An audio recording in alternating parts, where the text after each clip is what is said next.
Salut, moi c'est Mylène, agente de projet pour le Carrefour Jeunesse Emploi. Aujourd'hui, je suis avec une de mes très bonnes amies. On est là pour reprendre un peu le podcast de Feu, mon collègue Émile qui était là avant, Turning Point. Fait que Émile, on te fait honneur, on reprend ça. J'espère que tu vas être fier de nous.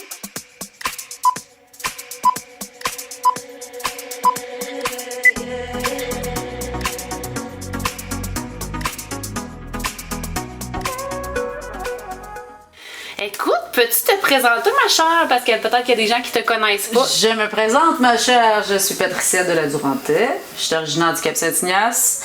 Maintenant, je demeure à Berthier-sur-Mer. Peut-être que certains connaissent ma demeure sur le nom de la Blue Casa. Donc, depuis maintenant presque 9 ans, j'exploite une résidence touristique, donc un Airbnb. C'est une maison que j'ai acquis par moi-même il y a 12 ans maintenant.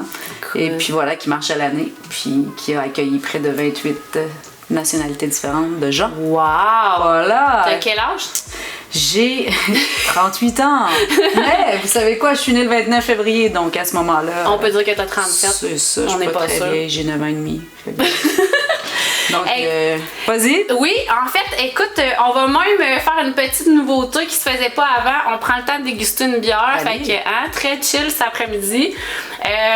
On déguste la bière de la microbrasserie Côte-du-Sud pour les fêtes du 375e de Montmagny. Pourquoi? Parce que... On aime être au cœur de l'événement. Hey, voilà. Écoute, hey, ça c'est bonne pour plugger des affaires. Hey, là, j'ai ma petite description devant moi parce qu'il faut quand même que je le dise. C'est vraiment quelque chose qui a été fait, tu sais, local et tout. Puis là, il y a des produits qui ont été mis de l'avant. Puis là, je vais les lire parce que, tu sais, je les ai pas retenus, évidemment. Donc, dans cette bière-là, on retrouve des partenaires comme Houblonnière de Jean Renoir de Beauce, Malterie Côte la Flamme de Beauce aussi, les Vergers du Cap-Saint-Ignace avec le thym de biologique. Mon pays. Ben oui, écoute, ça a fait, je le savais même super. pas en plus. Les PDF Entreprises, ça c'est ceux qui impriment justement les étiquettes et tout ça. Et c'est une bière à saveur estivale, aux agrumes et au thym. On aime ça, on aime ça. On aime ça, certain, hein? Parfait. Fait qu'on part ça. Excellent. Génial. Hey, chin, ma chum. Santé. Yeah, à ce Santé. premier podcast. C'est droit, c'est franc, on adore. Hey, pour vrai, c'est la première fois que je goûtais, moi. C'est vrai? Ouais. Puis aussi, on a la bière. On a une autre canette ici, là. C'est juste pour dire que ça va être la prochaine dans un prochain podcast qu'on va découvrir. C'est la bière qui représente Place aux Jeunes en région. Que je connais très bien. Oui, Coup de cœur. que tu apprécies toi aussi, hein? C'est ça. Non, c'est vrai qu'elle est bonne, moi aussi j'ai goûté. Donc pour notre volet Place aux Jeunes qu'on a ici au Carrefour. Dis-moi donc, moi je te connais quand même. Ça fait une couple d'années. Oui. Puis comment t'étais, tu sais, parce que on va en parler de ton travail incroyable que pour vrai, si je pouvais dans la vie, je le ferais. Mais ayant des enfants, c'est pas tant une possibilité pour ma part. Comment t'étais plus jeune? Hey, comment j'étais plus jeune? Seigneur. Il y en a qui doivent regarder le vidéo et se dire « Oh my God, Patou, comment qu'elle était! » Ben écoute, j'étais un peu à la fois très sociable. J'aimais prendre un petit peu de place. J'étais aussi artistique en soi. J'aimais pas trop rentrer dans le moule. Donc voilà. Ça fait avec moi, ça, pas être trop dans le moule. C'est ça, je suis pas trop routinière. C'est sûr que la période au secondaire, ça a quand même pas été facile pour moi. Oui, j'étais très sociable. Je pouvais m'adonner autant avec des gens très populaires qu'avec des gens plus à l'écart. J'étais quand même rassembleuse dans tout ça. Mais tu fitais avec tous les styles de personnes. Ouais, quand même. Mais tout en me cherchant. Puis voilà, écoute, c'est un peu ça. Étais-tu un bon élève? J'étais pas la meilleure à l'école. D'ailleurs, j'étais complètement nulle en anglais. Puis j'avais de la difficulté en maths, en français. J'étais pas de meilleure de classe. C'est sûr que par contre, très jeune, je me suis rendu compte que j'avais une grosse passion pour tout ce qui était géographie, histoire. OK. Fait que ça, c'est venu me chercher. Fait que déjà là, t'avais un petit feeling. Ouais, quelque chose qui se préparait, là. Exact. Fait que tu sais, c'est vraiment plus en secondaire 3 que là, j'ai eu l'ouverture que que je savais que c'était cette matière-là qui me faisait triper. OK. Puis en secondaire 3, est-ce que, parce que dans le fond, je me rappelle pas si on l'a nommé, faut le dire, t'es guide touristique. Ouais, c'est ça, exact. Je suis agent de voyage de profession, à vrai dire. Ça fait 18 ans. Ah, ouais, je savais même pas. Quand même, ouais. Tu vois, il y a ce détail-là que je t'ai pas Depuis 2005. OK. Puis Voyage Montmagny pour vous servir. OK. Mais voilà, c'est sûr que, tu sais, mon stade changeait avec les années. Je fais plus nécessairement de bureau. Tu sais, je l'ai dit que j'aime pas trop la routine. Ouais. Fait que voilà, j'ai changé un peu mon style de vie, mais voilà, pour être... je suis retombée dans mes bottines de guide, là, il y a environ 9 ans. C'est sûr qu'il y a eu la pandémie qui a changé beaucoup de choses. Ouais. Mais voilà, j'ai essayé de me réinventer, mais quand t'es dans le moule, puis que t'es fait pour ça, ça te rattrape assez vite. Donc, voilà. Puis en secondaire 3, tu disais que là, t'as vraiment allumé, tu sais, que tu tripais sur la géographie, l'histoire, etc. Ouais. Est-ce que t'avais déjà une idée que tu t'en irais dans ce genre de travail-là? Oui, écoute, je voulais être prof de géo au secondaire. OK. C'est ça que je voulais faire. Puis, je sais qu'à un certain moment donné, tu sais, je m'alignais vraiment pour... Écoute, j'allais faire mon cégep, puis après, j'allais à l'université. Je vais être prof de géo-histoire. OK. C'était mon but. C'est sûr que j'étais pas forte à l'école, tu sais, fait que ça me rattrapait un petit peu. Mais c'était certain que j'allais au cégep. Écoutez, je faisais sciences humaines, puis une chose que je voulais le plus au monde, c'était de quitter la ville de Montmagny. Tu sais, c'est drôle à dire. Parce que t'es vraiment très bien établie ici, on va exact, c'est ça. Je fais le tour du monde, mais j'aime quitter pour mieux revenir. Donc, c'est ça. Puis, en secondaire 4, je vais toujours m'en souvenir, on avait eu une rencontre, un conférencier qui était venu nous voir. C'était un mec qui était là pour nous parler vraiment du fait d'arrêter de fumer, tu sais, de pas fumer de cigarettes, puis que c'était pour la semaine anti-tabac. OK. Puis le gars, dans le fond, ce qu'il nous avait expliqué, c'est que c'était un gros fumeur vraiment intensif, que, tu sais, le mec, il avait pas d'argent, il avait pas assez d'argent, mais au lieu d'acheter une pinte de lait, il allait acheter un paquet de cigarettes, là, tu vois le genre. Ouais, c'était vraiment dépendance. Ouais, puis à un moment donné, lui et sa blonde se sont dit, regarde, on arrête de fumer. C'est sa blonde qui avait lancé le projet, fait qu'elle avait arrêté de fumer, puis elle a dit, tant qu'à mettre 40$ là-dedans par semaine, 40$, là, on s'entend. Dans le temps.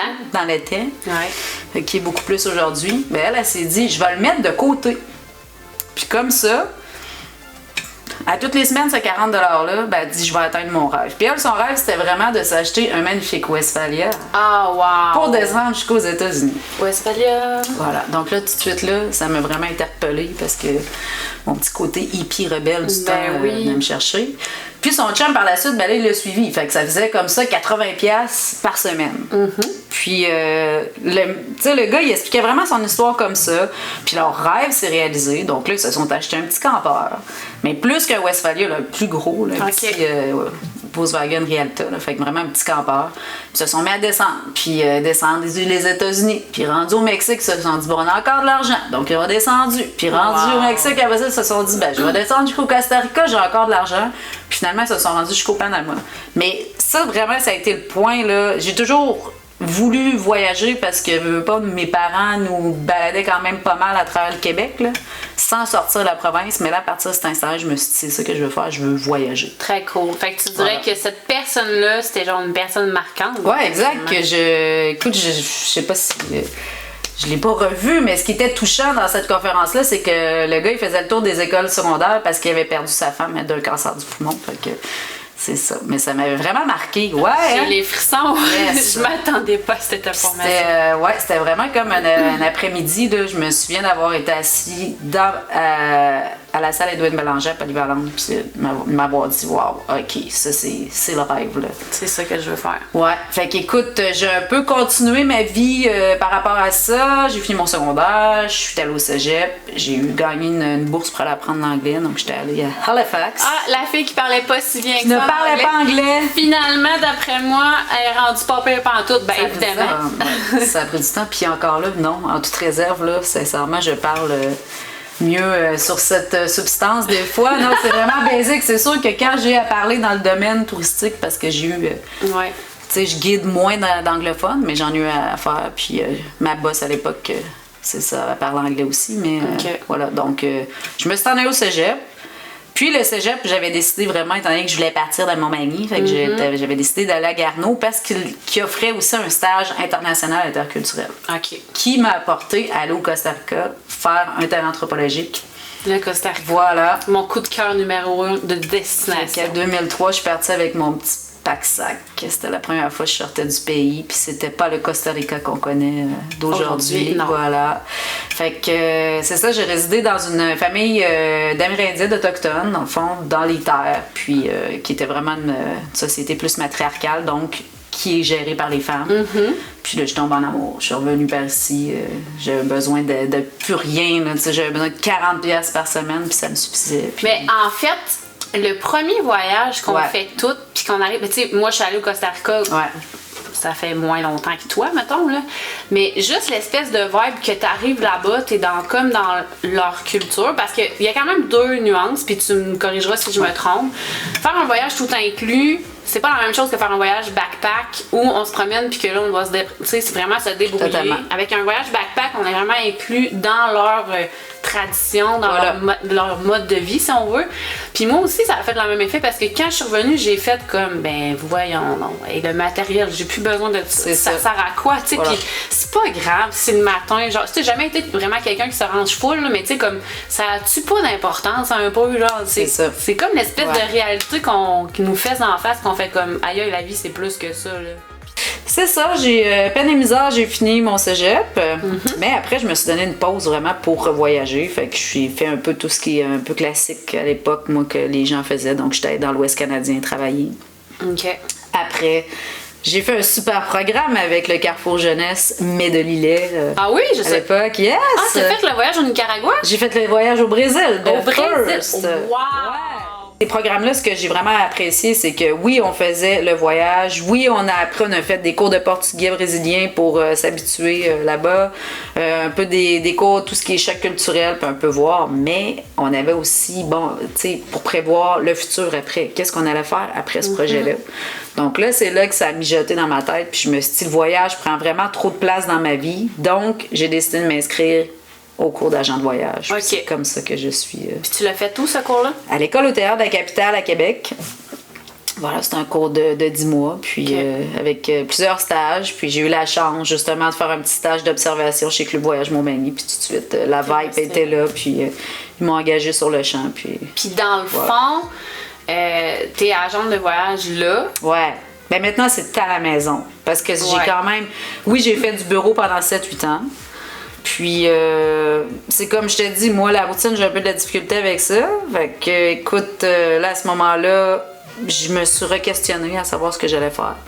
Mais j'ai toujours voulu rester agent. J'ai ma clientèle qui me suit depuis un certain temps. OK. Maintenant, je fais ça de la maison ou d'un peu partout. OK. De mon vanette. Ça te laisse une voilà. petite liberté. Oui, c'est ça. Puis est-ce que c'est avec eux autres aussi que t'es devenue guide?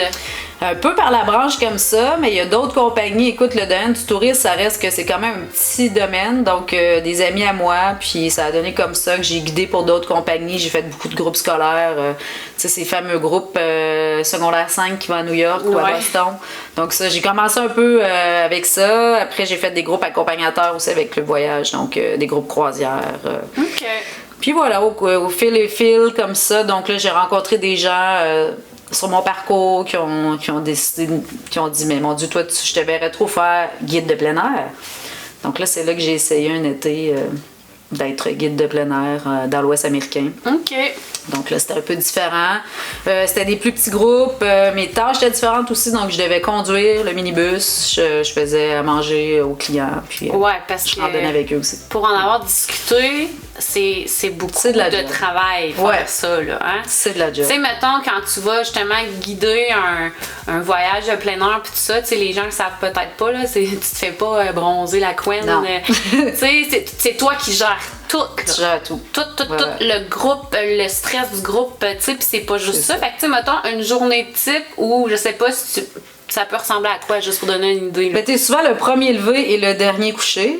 Voilà. Puis j'aime bien dire à mes clients quand je commence mes tours, donc je suis leur guide, je suis leur chauffeur, je suis leur cuisinière, je suis leur psychologue à temps partiel. Ouais. Donc c'est un peu, oui, de créer une atmosphère de groupe, d'être rassembleur, que tout le monde se sente bien à sa place, parce qu'habituellement, j'ai beaucoup de gens qui sont seuls à voyager. Donc, des clients seuls ou des couples.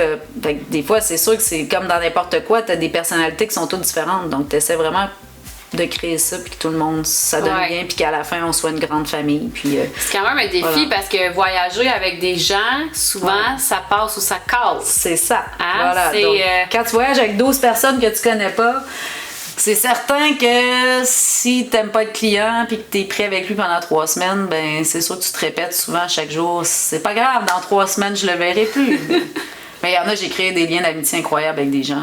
C'est clair. Puis, écoute, 59 pays, tu m'as dit tantôt. 59 pays. Hey, c'est pas rien. Allez! J'attends le 60e! Le 60e. 59 pays. Écoute, c'est clair qu'on ne pourra pas parler de tous ces 59 pays-là. Ça serait beaucoup trop long. Je pense que demain matin, on sera encore ici. Ouais. Mais assurément, comme je te disais tout à l'heure, que j'allais te poser des questions là-dessus. Ouais. Je t'arrête tout de suite la réponse classique que tout le monde me demande toujours. Quel est ton préféré? Je ne suis pas capable de répondre à cette question. J'en doute pas, sérieux? Ouais. J'en doute pas. Mais OK, pas ton préféré, mais mettons tes meilleures destinations. Que tu pourrais retourner là sans jamais te tanner, genre. Il y a des places que je suis retournée même, parce que justement, j'adore. J'ai une grosse fixation sur le Pacifique. Pacifique Sud, j'ai vraiment une grosse fixation. Donc, j'ai fait Fidji, Vanuatu, Polynésie française, Australie, Nouvelle-Zélande. Ça, j'ai bien aimé. Okay. Hawaï, bien sûr. Voilà. Hawaï. Plus dans le nord. Mon petit crash au cœur, tu te souviens-tu que j'étais supposée aller te rejoindre? Écoute, oui, ça, c'est quand quand j'avais travaillé. Puis il y a eu le volcan, tout ça. Finalement, ça aurait été un beau moment. Mais bref, c'est pas grave. Ouais. Mais, tu sais, j'ai un coup de cœur pour ça. C'est sûr que j'ai fait d'autres destinations. Tu sais, en Asie, j'ai fait un peu moins, mais j'ai fait Bali, j'ai fait le Japon. La Chine, écoute, il y a encore des pays bien classiques que j'ai pas fait, qu'il y a beaucoup de voyageurs qui ont fait, comme Thaïlande, j'ai pas fait ça encore. OK. C'est sûr qu'en Europe, j'ai adoré la Grèce, les Pays-Bas, mon Dieu, les Caraïbes, ben là, j'ai fait pratiquement toutes les îles. Wow! J'ai un gros faible pour le Guatemala aussi, les gens qui me connaissent. Voilà, j'ai bien aimé la Colombie aussi. Puis, bref. C'est ça. Amérique centrale, Sud, Caraïbes, j'ai tout fait, donc... C'est tellement fou, ouais, ça. Ton plus beau moment que tu as vécu, soit en gang, tu sais, il y a tout le temps quelque chose qu'on voit en voyage, qu'on est comme aïe aïe, ça vient nous chercher, puis ça nous rend full émotif, là, mettons. Là. Ben écoute, il y en a plein.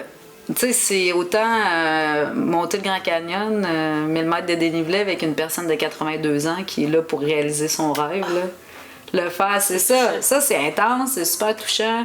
Ou, tu sais, vraiment, comme je te dis, avoir un bon karma, mais que tout se coordonne, tout est bien calé, puis tout vient. Tu sais, que t'as une super journée de rêve, puis là, t'arrives, puis tu dis, écoute, tout ce qui nous manquerait, c'est une belle arc-en-ciel. Et comme l'arc-en-ciel apparaît.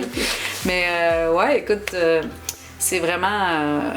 Oui, c'est intense comme job, puis tu sais, là, mon Dieu, je parle de ça aux gens, puis ça a l'air de la job. Oui, c'est de la job, mais ça t'apporte vraiment quand même beaucoup. Puis le pire de cette job-là, c'est vraiment quand les clients partent puis qu'ils ont vraiment aimé leur tour. Ouais. Quand ils pleurent rendus à l'aéroport, que tu les laisses à l'aéroport, tu te dis j'ai fait ma job. Mais la première heure qui suit après ça, tu te sens vraiment seul, parce que quand on est en tour comme ça, c'est tellement intense qu'une journée représente une semaine pratiquement. Donc là, quand ton tour finit, c'était comme toute ça ta vie. Fait que là, tu fais fuck, là, je me retrouve tout seul. J'étais au bout du monde, au loin de tous mes amis, de ma famille, dans une ville qui est pas la mienne. Fait que la première heure est toujours tranquille. J'avoue. Elle est toujours, t'as le moton, puis après ça, tu fais fuck, je suis en congé, là. Je vais en profiter, ouais, c'est ma pause, là, tu sais. Ça fait 3 semaines, je me le donne. Là, tu décomptes, mais c'est ça. J'avoue. Puis mettons, tu sais, là, on parle de beaucoup d'affaires, mais le futur, pour toi, ressemble à quoi, mis à part que maintenant tu es posé? Ouais. Quels sont, y a-t-il d'autres projets à venir? Très bonne question. Écoute, j'aime pas trop me projeter parce que j'aime mieux vivre au moment présent, justement, parce que c'est pas toujours facile, d'ailleurs. Il faut se ramener assez vite. Moi aussi, j'aime pas ça, faire ça, un peu me projeter, parce que avec les enfants... Ouais, je suis toujours dans la routine, hein. Ouais, puis il faut, c'est important. Mais quand ils sont pas là, je suis comme non. C'est une autre raison pourquoi j'ai pas d'enfant. Je serais pas capable, tu sais. Quand ils sont pas là, je suis comme viens pas me planifier ma fin de semaine. Non, c'est ça. On verra rendu là. Écoute, là, c'est sûr que j'ai fait un retour à l'université. Oui. parce que, comme tu sais, j'ai toujours aimé la géographie. Puis, Ah mon Dieu, tu vas-tu devenir enseignante en géo? Non, pas nécessairement. Ok. Là, je vais commencer par commencer. Là, j'ai passé ma session, tout s'est bien passé. Mais c'était un méchant beau défi que je me suis donné cet hiver. Là, Clairement. à l'école, j'aime bien ça. Écoute, ça prendra le temps que ça prendra. Je veux pas nécessairement être géographe demain matin. Mais, OK. non, écoute, quelques projets dans l'air. là. Peut-être acheter une compagnie de touristes dans le coin de Québec. Puis OK, c'est ça, je me demandais, j'allais dire, est-ce qu'il faut le nommer ou pas, mais... non, c'est pas encore fait, mais Ouais, voilà, c'est ça, c'est ok. un méchant beau projet, puis c'est un beau produit. Fait que, écoute, travaille là-dessus. Donc, c'est vraiment axé dans le Vieux-Québec. OK, Fait que, voilà. très Fait que, cool. Plus proche de la maison aussi. ouais, plus proche de la maison. Là, c'est sûr que j'ai déjà commencé à faire un peu la gestion de tout ça, puis je vois comment ça va marcher cet été, mais les transferts vont peut-être se faire dans les prochains mois. C'est cool, ça. Voilà, super c'est positif. Ouais, c'est le projet, mais j'ai... Si je te dis, mettons, qu'est-ce que tu ferais pas de la même façon? Hey! Qu'est-ce que j'en ferais pas de la même façon? Et là, ça va être tough la réponse, mais c'est ça, je pense que je m'aurais moins arrêté pour. Moi, je suis une amoureuse de la vie, puis souvent, mais ça me ralentit mes histoires de cœur. Donc, OK. ouais, peut-être que certaines choses que je ferais différemment. Je me laisserais pas. J'aurais plus pensé à moi à certains moments. Ouais. J'ai trouvé que des fois, je me ralentissais face à ça. Là, tu dis 59 pays, peut-être que je serais rendue 60. 72 peut-être. Non, je sais pas. Mais tu sais, des ouais, fois, en même temps, on dit ça, mais on contrôle pas ça. tu sais. au final, on contrôle pas les difficultés ou ce qu'on vit ou les relations qu'on a, mais moi, je dis souvent, genre, que tu sais, je serais pas la personne que je suis aujourd'hui si j'avais pas passé par tout ça. Ou... Effectivement, tout à fait d'accord avec toi. Ça m'a J'en ai forgé, fait des t'as conneries, raison. là, tu sais. Ben oui, Fait que- mais oui, vraiment. Tu sais, ça forge le caractère. Elle dit, oui, vraiment. La fille, ouais, vraiment. Mylène, t'as tellement fait de conneries.